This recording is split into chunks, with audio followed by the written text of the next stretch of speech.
ជំរាបសួរលោកគ្រូតាលោកយាយលោកគ្រូអ្នកគ្រូនិងមិត្តប្រធរទាំងអស់គ្នាជាកិច្ចចាប់ផ្ដើមមុនការអានគម្ពីរពលិនគរកាយខ្ញុំបាទសូមនមស្ការថ្វាយបង្គំចំពោះព្រះរតនត្រ័យព្រះសម្មាសម្ពុទ្ធព្រះទេវៈទាំង8ព្រះអង្គព្រះគ្រូដាស៊ីរាណារណ្ដាលោកគ្រូតាធម្មចារព្រំកេសានមោតស្សៈភគវតោអរហតោសម្មាសម្ពុទ្ធស្សៈនមោតស្សៈភគវតោអរហតោសម្មាសម្ពុទ្ធស្សៈនមោតស្សៈភគវតោអរហតោសម្មាសម្ពុទ្ធស្សៈពុទ្ធាំសរណង្កច្ឆាមិធម្មំសរណង្កច្ឆាមិសង្ឃំសរណង្កច្ឆាមិកម្មវិធីអានគម្ពីរពលិនគរកាយភាគទី1ទំព័រទី163ដល់ទំព័រទី167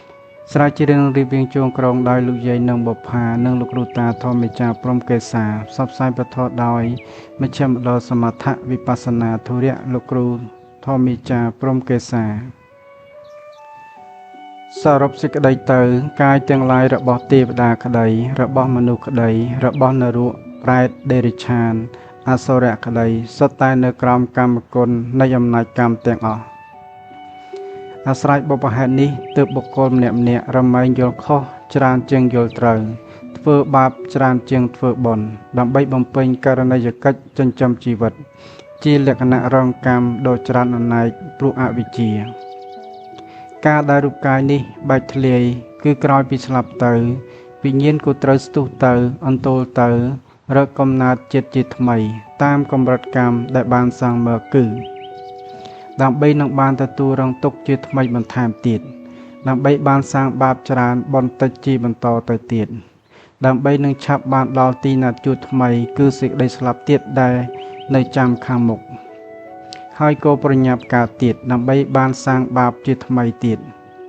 ហើយក៏ប្រញាប់បានស្លាប់កើតដដែលតទៅទៀតគ្មានចុងគ្មានដើម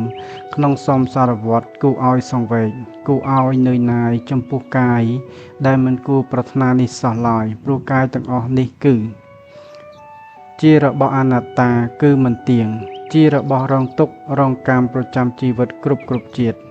ជារបស់ប្រែប្រួលទៅវិនិច្ឆ័យអន្តរាយសូន្យទៅនៅទីបំផុតមិនថិតថេរនៅដូចភាពដើមឡើយ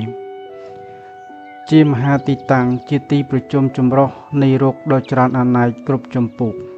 ជាមហាចង្រុកសម្រាប់ផ្ទុកនៅកងកិលេស1500ជាមហាចំណងដ៏មាំចងក្រៀកសត្វទុកមិនឲ្យចេញផុតជាមហាអន្លង់ដ៏សែនជ្រៅធ្វើឲ្យសត្វលិចលង់ជាប់ក្នុងសំណាញ់ទុក្ខជាមហាអន្ទាក់ដាក់បញ្ឆោតបោកប្រាស់សត្វឲ្យវល់វង្វេងជាមហាគុកសម្រាប់ធ្វើទារុណកម្មប្រចាំជីវិតនៃសត្វលោកគ្រប់ជាតិជាមហាសមុទ្រទុក្ខដ៏ធំធេងឲ្យសត្វលោកហាលវិលវល់អន្ទោលចុះឡើងក្នុងសំសារវដ្តគ្មានចុងគ្មានដើមបើទោះបីជាកាយដែលស្ថិតនៅក្នុងរង្វង់មហាគ្រោះថ្នាក់គ្រប់ជាតិក្នុងជីវិតប្រចាំសំសារវដ្តនេះក៏ដោយក៏នៅមានសល់ចន្លោះនៃសំណាងតូចមួយប្រមាណជា10%នៅក្នុងគ្រាចុងក្រោយនេះដែរគឺថាកល្យានមិត្តក្នុងធម៌ត្រូវប្រើចិត្តស្លងរត់ត្រង់បដូរដាច់ផ្សងសំណាងទៅឈោងចាប់យកអាវុធទិព្វពិសេសដែលនៅចំពោះមុខគឺធ្នូសដែលមានព្រួញ5តាមកន្លងនៃសម្មាសម្ពោធិញ្ញាណគឺ 1. ព្រួញសទ្ធាជឿច្បាស់ចំពោះព្រះរតនត្រ័យហើយធ្វើតាមមិនដាក់ចោល 2. ព្រួញវិរិយៈព្យាយាមគោរពបដិបត្តិមិនកន្លងពីពុទ្ធវាទ 3. ព្រួញសតិរលឹងរលឹកដឹងសពតាន់ពេលដោយខ្មាស់បាបខ្លាចបាប 4. ព្រួញសមាធិតម្កល់ចិត្តស្ងប់ក្នុងកុសលជានិច្ចមិនវង្វេង 5. ព្រួញបញ្ញាមានបញ្ញាចក្ខុក្នុងអរិយសច្ចធម៌និងដើរត្រង់លើមាគ៌ាអរិយមគ្គអង្គ8ដោយប្រុងប្រយ័ត្នកុំប្រមាទធ្នូសលដែលមានព្រួញទិព្វ5នេះពិតជាអាវុធពិសេសអស្ចារ្យការបបាញ់ចេញទៅពេលណាហើយនឹងមានមហិទ្ធិឫទ្ធិ5ជាលទ្ធផលពិតគឺ 1. អាចនឹងបានទម្លាក់ចោលអស់នៅសម្ពាយបាប 2. អាចនឹងបានប្រហារនៅសឹកសត្រូវគឺកិលេសនិងតណ្ហា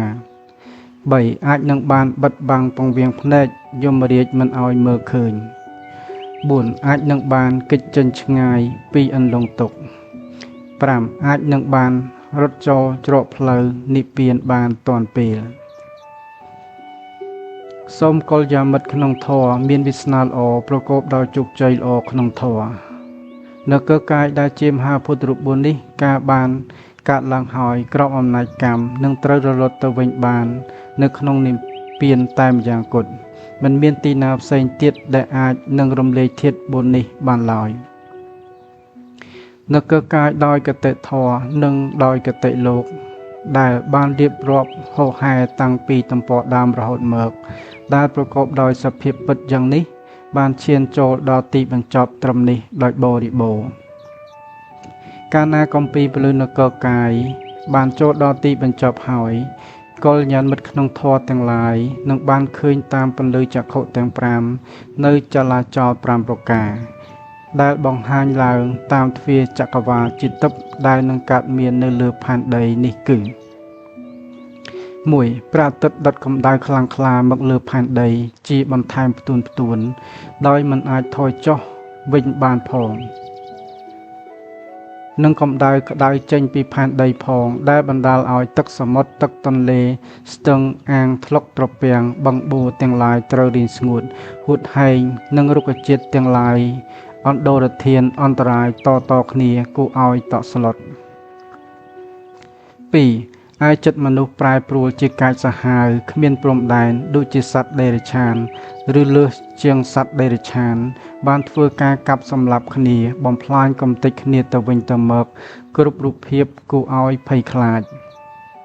3. រីឯពពួកខ្មោចព្រាយបិសាចអរិយអ្នកតាដែលមាននៅលើផែនដីស្រាប់ផងនិងពពួកនរកប្រែតដេរឆានអសុរកាយដែលបានងើបចេញមកផងព្រមទាំងពពួកទេវតាដែលត្រូវអស់បុណ្យដោយសប្បាយភ្លេចខ្លួនមិនខ្លាចបាបមិនខ្មាស់បាបត្រូវបានធ្លាក់ចុះត្រឡប់មកក្រោមវិញផងទើបបណ្ដាលឲ្យទាំង3ពួកនេះបានមកប្រជុំគ្នាដូចមុំចង្ក្រាននៅលើផែនដីហើយបានបង្កើតចលាចលដ៏ច្រាត់អនេកដល់មនុស្សដូចជាមកចូលក្នុងខ្លួនមនុស្សមកបញ្ជាលើចិត្តមនុស្សធ្វើឲ្យឆ្លុះវង្វេងមើលឃើញខុសធ្វើខុសមិនខ្លាចបាបមិនខ្មាស់បាបអសិលធម៌ពោពេញទៅដោយលោភៈទោសៈមោហៈកាមឆន្ទៈព្យាបាទៈការកាប់សម្លាប់ស៊ីសាច់ហត់ឈាមគ្នាមិនស្គាល់ឪពុកម្ដាយបងប្អូនប្រពន្ធប្តីឬកូនមិនគោរពច្បាប់មិនជឿបុណ្យមិនជឿបាបមិនជឿព្រះមិនជឿទេវតាប៉ុន្តែបែរទៅជឿលើបិសាចហើយគេធ្វើសាច់តាចិត្តជាបិសាចរបស់គេនោះទៅវិញគួរឲ្យសង្វេគពេកក្រៃ 4. រីឯពពួកទេវតាកាលបើមនុស្សលោកលែងជឿលែងហៅរកមានខ្លះថែមទាំងជេរប្រមាថទេសដៀលជាបន្ថែមទៀតផងនោះជាហេតុធ្វើឲ្យទេវតានិងព្រហ្មឈប់ជួយមនុស្សតទៅទៀតដែរហើយក៏ឃ្លាតឆ្ងាយពីមនុស្សដោយគិតតែពីសប្បាយនិងសម្រស់របស់ខ្លួនឯងទៅវិញនៅក្នុងគម្ពីរព្រះត្រៃបិដកព្រះសម្មាសម្ពុទ្ធទ្រង់សម្ដែងថាកាលបើភិក្ខុសម្ដែងធម៌ផ្ទុយពីពុទ្ធវាទធ្វើឲ្យសង្ឃយកខុសបែកបាក់គ្នានឹងត្រូវធ្លាក់នរកអស់មួយកាប់កែលែងបានកាលបើមនុស្សលែងជឿទេវតាឯទេវតាក៏លែងរវល់នឹងមនុស្សហើយគិតតែពីខ្លួនឯងទៅវិញនោះគឺថាបើទេវតាភ្លើងគិតពីខ្លួនឯងជាភ្លើងក៏ឆេះភ្លាមបន្តបន្ទាប់បើទេវតាទឹកគិតពីខ្លួនឯងជាទឹកភ្លៀងក៏ធ្លាក់ចុះខ្លាំងក្លាផ្គរលាន់ក៏ក្រើកខ្លាំងរន្ទះបាញ់សន្ធប់បែបសាហាវខុសធម្មតាធ្វើឲ្យជនលិចលងអន្តរាយបើទេវតាខ្យល់គិតពីខ្លួនឯងជាខ្យល់ព្យុះសង្ឃរាក៏បក់ខ្ទេចខ្ទីគួរឲ្យរន្ធត់បើទេវតាដីគិតពីខ្លួនឯងជាដីក៏រញ្ជួយកំរើកញាប់ញ័រ 5. ទីបំផុតអន្តរធានក៏កើតមានបន្តបន្ទាប់នៅលើផែនដីទាំងមូលមិនអាចគេចផុតព្រឹត្តិការណ៍អាក្រក់កើតព្រមគ្នា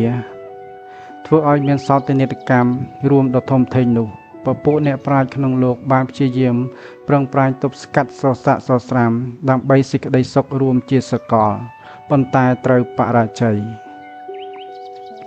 ព្រះសម្មាសម្ពុទ្ធទ្រង់បានសម្ដែងប្រាប់តាមសច្ចធម៌ហើយថា រូបជារបស់មិនទៀងការបើកាត់ឡើងហើយតែងតែប្រែប្រួលទៅហើយតែងតែវិនិច្ឆ័យទៅវិញនៅទីបំផុតមិនស្ថិតនៅភាពដើមឡើយព្រោះថាសត្វលោករស់នៅក្រោមអំណាចកម្មហើយកម្មនេះឯងហើយដែលបញ្ជាឲ្យសត្វលោកមើលឃើញខុសយល់ខុសហើយដើរផ្លូវខុសបំផ្លាញខ្លួនឯងព្រោះអវិជ្ជានេះឯងនេះជាសញ្ញាអាសន្ននៃភពផែនដីដែលកំពុងឈានសន្សឹមចូលដល់ក្តីអន្តរាយរួមគួរឲ្យភ័យខ្លាចគម្រោងពលឺនគរកាយបានចូលមកដល់ទីបញ្ចប់ដោយបរិបូរណ៍ត្រឹមនេះការដែលកល្យាណមិត្តក្នុងធម៌ទាំងឡាយ